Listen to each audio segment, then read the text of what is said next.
एक लंबे समय पहले एक सुंदर सा गांव था। उस गांव में रंगैया और विमला नामक पति पत्नी रहते थे। रंगैया को उसके पिता का दिया हुआ एक खेत था। वो उसी में खेती करके फसल उगाता था। वो एक सुनहरा गर्मी का मौसम था। उसका फसल खेत में ही था, इसीलिए उसने फैसला किया कि फसल को जब तक खेत से नहीं निकालेगा तब तक वो खेत में ही सो जाएगा। विमला, विमला। हाँ जी, क्या हुआ? आज से जब तक फसल मेरे हाथ में नहीं आएगा ना, तब तक मैं खेत में ही सो जाऊंगा।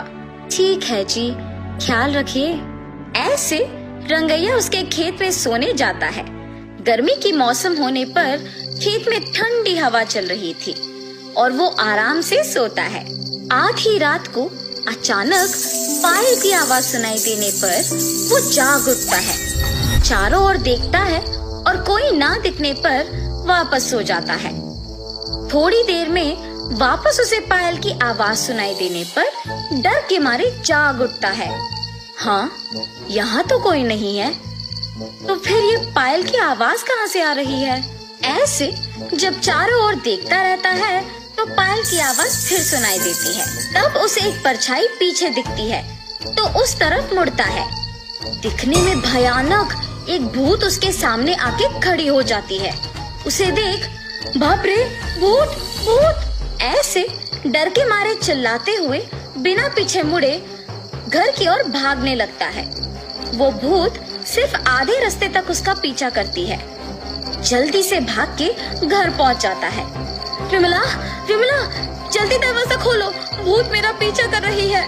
ऐसे जोर से दरवाजा खड़खड़ाता है।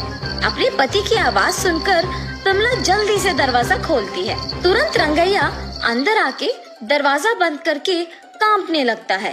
क्या हुआ जी, क्यों डर रहे हो? तब वो जो भी हुआ उसे बताता है। भूत क्या सच में होता है जी? आप नींद में खुद की परछाई देख डर गए होंगे। कुछ मत सोचिए और सो जाइए। ये कह के चली जाती है।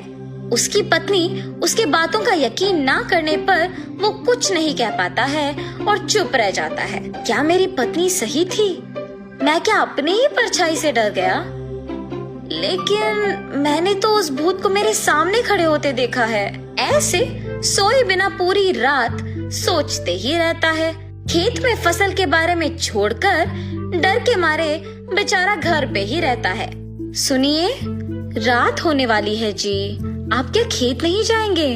अगर मैं अपनी पत्नी से कहूँगा कि मुझे खेत जाने से डर लग रहा